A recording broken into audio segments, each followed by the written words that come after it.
Hello student, स्वागत है आज की क्लास में आपका। लास्ट लेक्चर में हमने पढ़ा था उग्रवादियों के उदय के कारणों को। तो हमने जैसे पढ़ा था स्टूडेंट शुरू में कि भारतीय राष्ट्रीय कांग्रेस का शुरुआती स्वरूप, पहली पीढ़ी जो उदारवादी कहलाए, नम्र विचारों वाले कहलाए थे, उनके संवैधानिक साधनों के द्वारा स्वराज्य को पाना या संवैधानिक साधनों के द्वारा अपनी मांगों को पाने का तरीका, पश्चिमी सभ्यता और संस्कृति को अपनाना, उच्च मध्यम वर्ग या फिर उच्च वर्ग तक ही सीमित रहना, तो वो जो सारी चीज़ें थी वो कांग्रेस की शुरुआती पीढ़ी में जो है मौजूद रही थी। तो शुरुआती पीढ़ी असफल रही थी अपने लक्ष्यों को पाने में। इसी कारण से 20वीं सदी के पूर्वार्ध में एक ऐसी विचारधारा उभर कर आई, एक ऐसी क्रांतिकारी विचारधारा उभर कर आई जिसको हम ये कहें कि एक धार्मिक राष्ट्रवाद था, तो कोई गलत नहीं होगा, क्योंकि ये जो नई विचारधारा वाले लोग थे 20वीं सदी के पूर्वार्ध में उभरी ये नई विचारधारा वाले लोग गर्म विचारों के जरूर थे, उग्र विचारों के जरूर थे, लेकिन कहीं न कहीं वो भारतीय हिंदू धर्म को, भारतीय संस्कृति को भारतीयों के लिए खजाना मानते थे, पुरानी परंपराओं को, भारतीय धर्म संस्कृति, इससे ही वो ये मानते थे इससे ज़्यादा से ज़्यादा लोगों को चेताया जाए, उनको बताया जाए कि तुम्हारा धर्म, तुम्हारी संस्कृति कितनी श्रेष्ठ है। और उनको जब ये पता चल जाएगा तो एक बड़ा जन आंदोलन जो है उनके साथ जुड़ जाएगा, बहुत भारी मात्रा में जनता उनके साथ जुड़ जाएगी और धीरे धीरे करके वो जो है अपनी मांगे किसी भी तरह से मनवा सकते हैं। स्वराज्य को पाना उनका मुख्य लक्ष्य है, क्योंकि वो मानते थे कि अंग्रेज भारतीयों का कभी भी भला नहीं कर सकते, स्वराज्य उनको पाना ही होगा। तो उग्रवादियों की राजनीतिक विचारधारा या सिद्धांत क्या रहे थे उसकी हम चर्चा करते हैं। उनका जो पहला उद्देश्य था, पहला सिद्धांत था, वो था स्वराज्य प्राप्ति।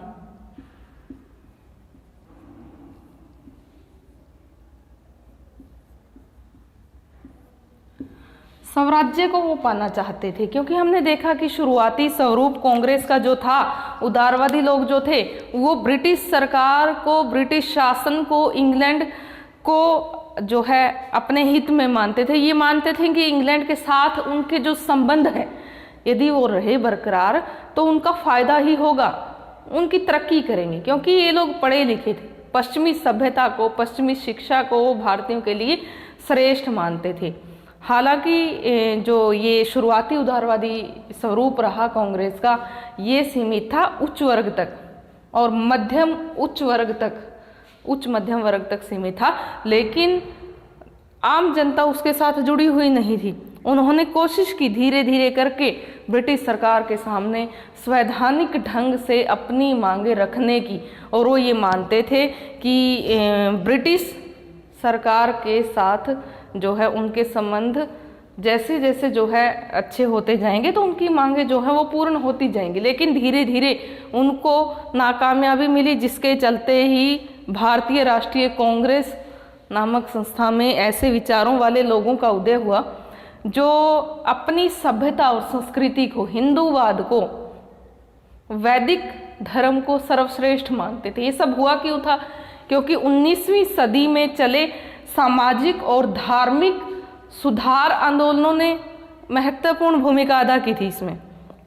उन आंदोलनों ने जो है, चाहे उसमें हम शिवाजी उत्सव की बात करें, चाहे उसमें हम गणपति उत्सव की बात करें, काली पूजा, दुर्गा पूजा, या फिर जो है लाठी अखाड़ा, ये जो भी जो है धर्म के नाम पे वो उत्सव मनाते थे, धीरे धीरे करके उन विभिन्न सामाजिक धार्मिक सुधार आंदोलनों ने भारतीय लोगों के मन में अपने धर्म संस्कृति के प्रति नए विचार पैदा किए कि तुम्हारा धर्म, तुम्हारी संस्कृति सर्वश्रेष्ठ है और उससे ज़्यादा से ज़्यादा लोग जुड़ेंगे। जितने ज़्यादा लोग जुड़ेंगे उतना ही ज़्यादा जो है तुम अपने लक्ष्य को पाने में सक्षम होगे।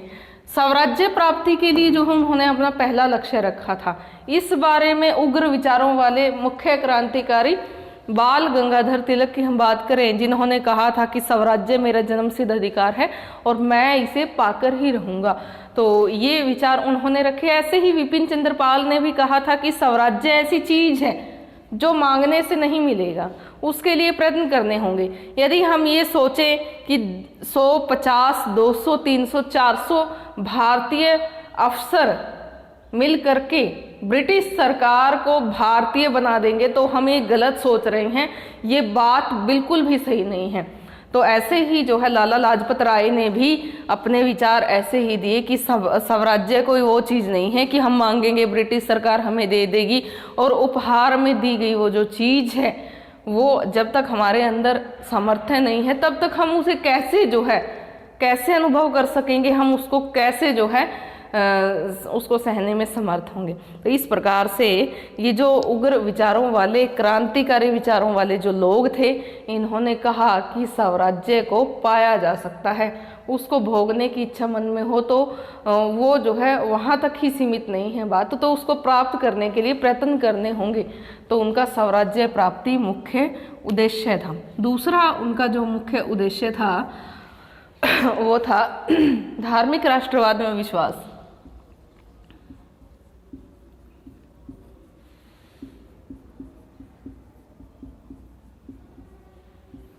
धार्मिक राष्ट्रवाद में विश्वास।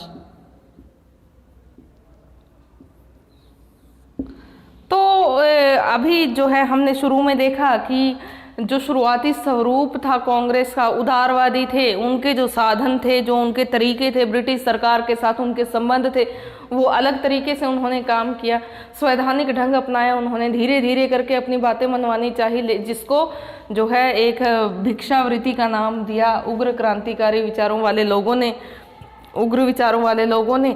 तो यहाँ पे जो है धर्म से राष्ट्रवाद को जो है जोड़ करके एक स्थिति को दर्शाया गया है। क्यों? क्योंकि जो ये उग्र विचारों वाले लोग थे, जो इनके दिमाग में जो चल रही बातें थी, वो क्यों जो है कैसे हमारे सामने आई। हमने देखा कि जो विभिन्न धार्मिक सामाजिक सुधार आंदोलन चले थे, उसमें हम बात कर सकते हैं आर्य समाज की, रामकृष्ण मिशन की, चाहे हम बात करें ब्रह्म समाज की, सारे ही जो आंदोलन थे ये जो है ईश्वर की आस्था में विश्वास रखने वाले आंदोलन थे। तो इन सारे ही आंदोलनों ने एक बात तो फिट बैठा दी लोगों के दिमाग में कि तुम्हारा जो हिंदू धर्म है वो बहुत श्रेष्ठ धर्म है, सर्वश्रेष्ठ धर्म है, तुम्हारी जो पुरानी सभ्यता है, संस्कृति है, तुम्हारी प्राचीन सभ्यता संस्कृति विश्व में सर्वश्रेष्ठ रही है, तो उस के तहत ही तुम्हें काम करना चाहिए। तो अब लोग अपने धर्म के प्रति जागरूक हुए, और धर्म के प्रति जब जागृति आई तो उसको राष्ट्रवाद के साथ जोड़ दिया गया, अपने राष्ट्र के साथ जोड़ दिया गया। क्यों?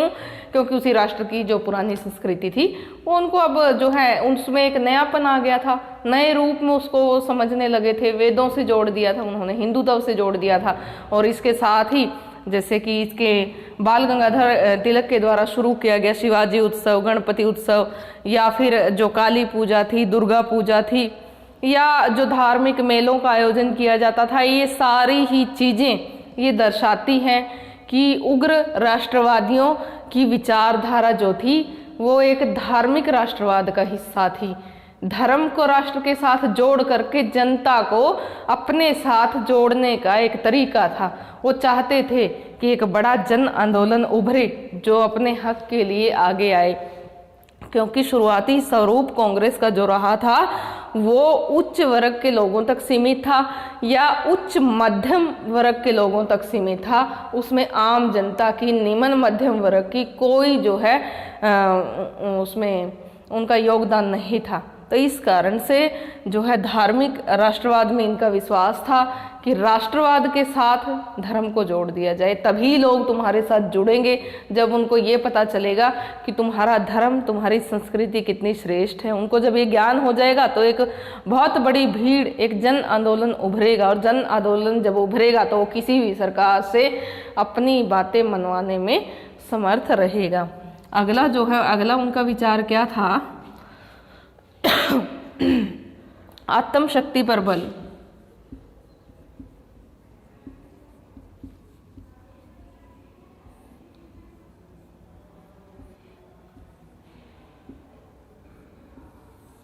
आत्मशक्ति पर बल, तो इसमें जो है उग्रवादियों का संवैधानिक तरीकों में विश्वास था नहीं और वे याचना करके अपनी मांगे मनवाने को राजनैतिक भिक्षावृत्ति की संज्ञा देते हैं। और वो ये मानते थे कि यदि कोई, विपिन चंद्रपाल ने एक बात कही थी कि यदि कोई हमें स्वराज्य देगा तो मैं कहूँगा कि थैंक यू, मुझे ये नहीं चाहिए, और यदि मैं वो ले भी लूँगा तो वो मुझसे जो है संभाला नहीं जाएगा जब तक मेरे अंदर उसको संभालने का सामर्थ्य नहीं है। तो हमें पहले सामर्थ्य बनाना होगा।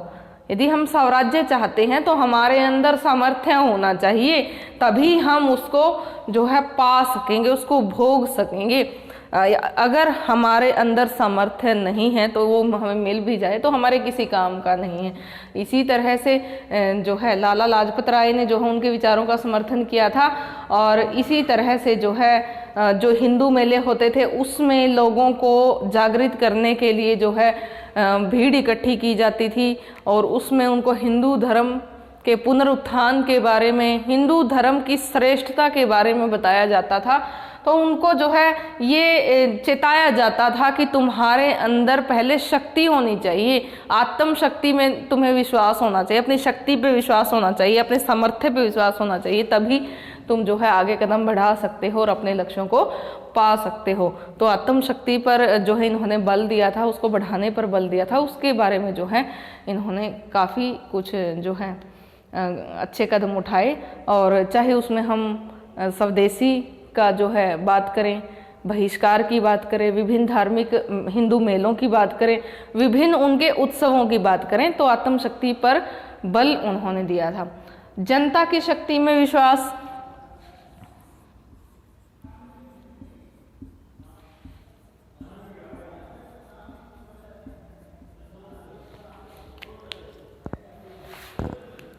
जनता की शक्ति में विश्वास तो ये मानते थे उदारवादी की जो है एक पहले उच्च वर्ग के लोग जो है अगुवाई करेंगे तो वो ब्रिटिश सरकार से अपनी मांगे मनवा सकते हैं। लेकिन उग्रवादियों का ये मानना था कि यदि हमें अपनी बातें मनवानी है, स्वराज्य को पाना है, तो उसके लिए हमें जनता को साथ लेके चलना होगा। और अगर जनता हमारे साथ चलेगी, जन आंदोलन के रूप में जो है आगे बढ़ेंगे, तभी जो है हम सफल हो सकते हैं, स्वराज को पा सकते हैं। तो जनता की शक्ति में जो है वो काफ़ी विश्वास करते थे और ये मानते थे कि आम जनता के साथ लेकर के जब वो चलेंगे तभी जो है वो अपने लक्ष्य को पा सकेंगे। तो जनता की शक्ति में उनका विश्वास था, ना कि एक केवल एक उच्च वर्ग में कि उच्च वर्ग के लोग अगुवाई करेंगे और वो अपने लक्ष्य को पा लेंगे। तो उनकी ये विचारधारा उदारवादियों की विचारधारा के विपरीत थी। अगला जो रीजन है वो ये है कि इंग्लैंड के साथ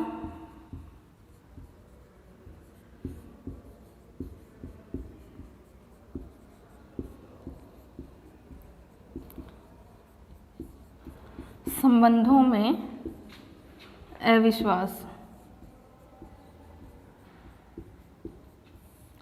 तो उदारवादी जैसे मानते थे कि इंग्लैंड के साथ जो उनके संबंध है वो उनके हित में है, ऐसे ही यदि हम उग्रवादियों की बात करें तो ये मानते थे कि इंग्लैंड के साथ उनके संबंध उनके हित में नहीं है, बल्कि उनके अहित में है। उनका हित नहीं हो सकता, उनके हित हो ही नहीं सकता, वो विपरीत है। इंग्लैंड के साथ उनके जो संबंध हैं वो कभी भी उनको स्वराज्य पाने में सहायता नहीं देंगे, अपितु इंग्लैंड से संबंध विच्छेद ही जो है एक अच्छा रीजन बनता है कि वो जो है इंग्लैंड के साथ अपने संबंध तोड़ लें, अपना स्वराज्य पा लें और अपने साम्राज्य को, वो अपने राष्ट्र को स्वयं संभाले। स्वराज्य को पाने के बाद जो है राष्ट्र को वो खुद चलाएं। वो ये उनका ये कहना भी था कि सरकार जो है इंग्लैंड चलाए और हम केवल एक अधिकारी के रूप में काम करें, तो वो कभी हमारा हित नहीं कर सकते। हाँ, ऐसा हो कि हम इंग्लैंड के साथ अपने संबंध तोड़ लें और जो है हम अपने सरकार स्वयं बनाए, ऐसी जो है उनकी मान्यता थी, उग्रवादियों की मान्यता थी। तो ये सारे जो है हमने पढ़े हैं, ये उग्रवादियों की राजनीतिक विचारधारा या सिद्धांतों की हमने बात की है, जिसमें उनका लक्ष्य स्वराज्य प्राप्ति था। धार्मिक राष्ट्रवाद में विश्वास करते थे वो, क्योंकि धर्म से जोड़ करके ही उन्होंने आगे बढ़ने का सोचा था। धर्म को, हिंदूवाद को सर्वश्रेष्ठ मानते थे। आत्मशक्ति पे उन्होंने बल दिया, क्योंकि वो चाहते थे कि जब तक हमारे अंदर हमें अपनी शक्ति पे ही विश्वास नहीं होगा तब तक हम स्वराज्य को पा ही नहीं सकते। अगर हम पा भी लेते हैं तो उसको भोगने में हम समर्थ नहीं होंगे। जनता की शक्ति में विश्वास था उनको। ये था कि एक भारी जन आंदोलन यदि हमारे साथ जुड़ जाएगा तो हम कोई भी बात मनवाने में समर्थ हैं। यदि जन आंदोलन नहीं जुड़ता है तो हम अपनी बात सरकार से नहीं मनवा सकते। इंग्लैंड के साथ संबंधों में अविश्वास उनको ये था कि इंग्लैंड के साथ हमारे संबंध यदि बने रहे तो हमारे लिए कभी भी अच्छा नहीं हो सकता, बल्कि इंग्लैंड के साथ संबंध तोड़ने में ही हमारी भलाई है। और हमारे लिए ये अच्छा है कि हम अपने इंग्लैंड के साथ संबंध तोड़ दें और अपनी सरकार स्वयं बनाएं। तो ये उनकी विचारधारा थी, उनकी आइडियोलॉजी थी, उनके प्रिंसिपल्स थे, उनके जो है पॉलिटिकल प्रिंसिपल्स या राजनीतिक सिद्धांत थे। तो स्टूडेंट्स आज के लिए इतना काफ़ी है। Thank you.